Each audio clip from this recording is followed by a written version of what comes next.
که ای مردم، ای مسلمان ها، ای انسان ها، خداوند در این زمین و در این دنیا و در این جهان و در این نظام طبیعت برنامه و قانونی دارد و قانون خدا این است که خداوند همیشه ادعی را توسط ادعی دیگر دفع می کند، گروهی را توسط گروهی دیگر از بین می برد و نمی گذارد که همیشه یک نیرو، یک قدرت بر دنیا حکومت بکند و آنچه بخواهد انجام بدهد انجام بدهد، بلکه خداوند قانونش بر این رفته که همیشه عده‌ای از مردم را توسط عده‌ای دیگر از بین میبرد، باطل را توسط حق از بین میبرد،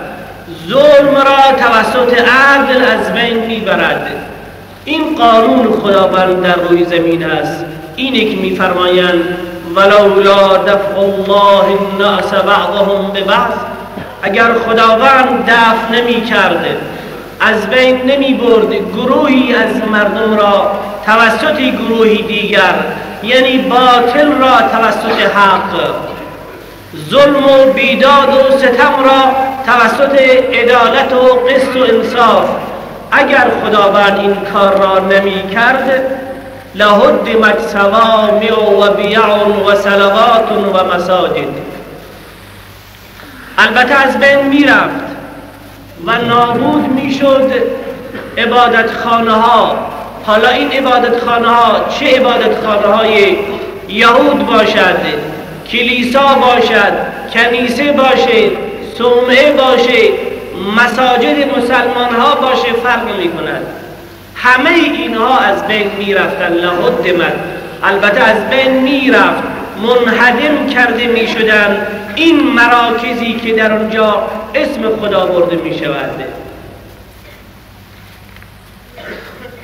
ولینصرن الله من ینصره، در آخر می فرمایند که البته حتما خدا یاری می دهد آن کس که خدا را یاری بدهد. پس خداوند این قانون را دارد که اگر ببیند در این جهان و در این دنیا کسی بیش از حد دارد ظلم می کند و نظام تکبعدی را جلو می برد، هر قدرتی که باشد، چه آمریکا باشد، چه شوروی باشد، چه ایادی این دو ابرقدرت باشند، چه هر ظالمی در هر لباسی باشد، فرقی نمی کند. خدا میگه ما این قانونمون هست که گروهی را توسط گروهی از بین میبریم. ای بسا که گاهگاه خداوند این دین را ان الله لا یؤید هذا الدین ولو بالرجل الفاجر، بسا اوقات خداوند این دین را، اسلام را و توحید و خداپرستی را توسط انسانهای فاسق و فاجر و حتی کافر هم ممکن است پیش ببره. ما مشاهده کردیم و میبینیم که در افغانستان چه مسائلی گذشت. دیدیم که ابرقدرتی مانند شوروی خواست که ملت مظلوم و ستم دیده و مسلمانی را از بین ببرد و تمامی نیروهای خود را، تمامی تکنیک خود را در اونجا پیاده کرد. اما خداوند حق را آخر بر باطل پیروز گردانید و قل جاء الحق و زهق الباطل ان الباطل کان زهوقا.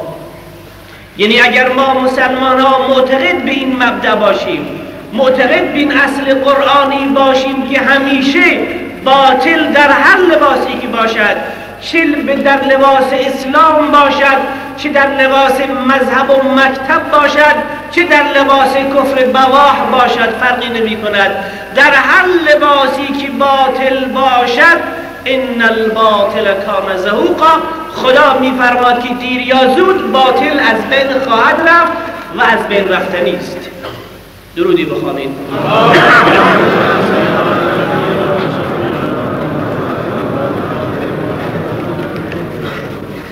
و دیدیم که در این حرکت اسلامی حتی ابرقدرت‌های دیگر و جنایتکارهای دیگر هم به خاطر منافع خودشان و به خاطر دشمنی که با روس داشتن بالاخره در این مسئله افغانستان بی تفاوت ننشستند.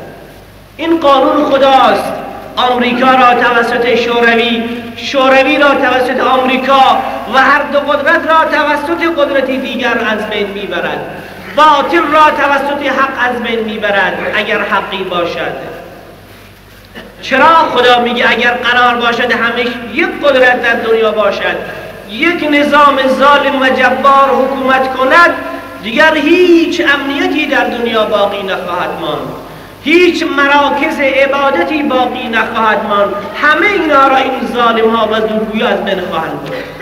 اما خداوند نمیگذارد و همیشه ظالم ها و جنایتکارها را چه توسط حق یا چه توسط باطل از بین میبرد و خواهد برد.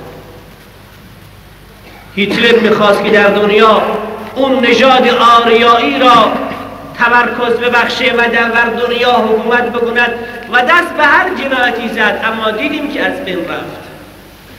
فرعون ها، قارون ها، ابو لهب ها، بالاخره این جنگ های صلیبی که در طول تاریخ بوده، چنگیز خان ها، هلاکو خان ها و هر که را ببینیم همه اینها میخواستن که در دنیا ادعای خدایی بکنن و یک تاز میدان باشن، اما خداوند این قدرت ها را از بین برد.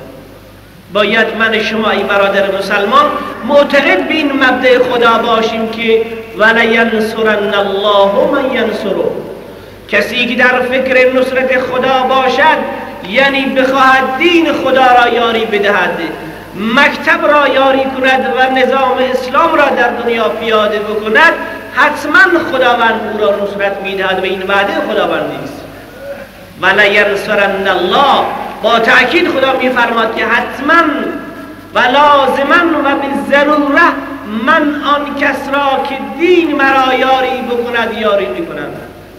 ان الله لقوی عزیز، بیشک خداوند صاحب قدرت هست و غالب هست و قدرت دارد و قوی